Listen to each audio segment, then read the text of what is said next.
પ્રસ્થાન કરી લેતા હતા તો આપણે તો વન પ્રસ્થાન જ છે.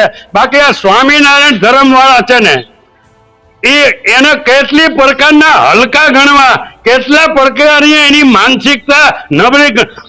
ભાવિનભાઈ, હું જવાબદારી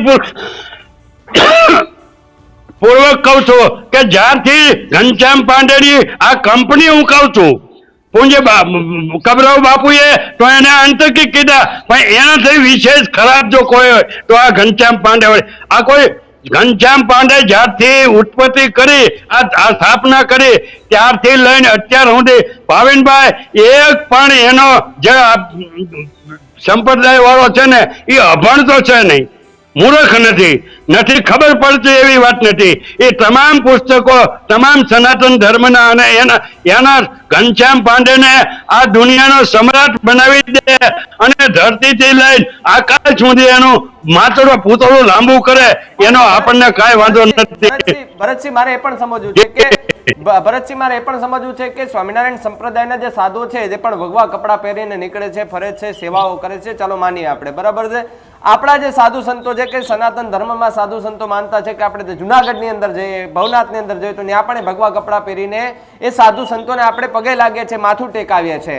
જે લોકોએ ભગવા કપડા પહેર્યા છે ત્યાં પણ ભગવા પહેર્યા છે, અહીંયા પણ ભગવા પહેર્યા છે, તો શું કામ એ ભગવા ઉપર દાગ લગાડવાના પ્રયત્નો વારંવાર થાય છે? ભાઈ, પોતાના સંપ્રદાયને ઊંચું બતાવવા માટે થઈને બીજાના સંપ્રદાય, એટલે કે ભાઈ તમે સનાતન ધર્મમાં માનો છો, તમે ભગવા જ કપડા પહેર્યા છે, તો પોતાના એ એક સનાતન ધર્મને નીચો પાડવાના આજે આખી કોશિશ કરવામાં આવી રહી છે, એવું પણ માનીએ આપણે.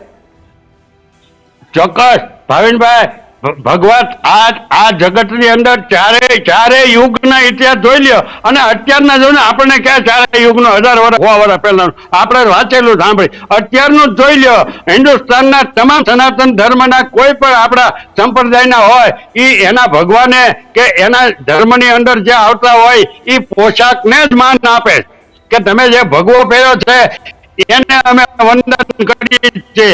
પછી સ્વામિનારાયણ સંપ્રદાયના હોય તો ભલે આપણા સનાતન ધર્મના ગમે હોય ભલે. મિત્રો, આવા જ વિડીયો અને શોર્ટ્સ જોવા માટે આજે જ અમારી ન્યૂઝ રૂમ યુટ્યુબ ચેનલને સબસ્ક્રાઇબ કરો.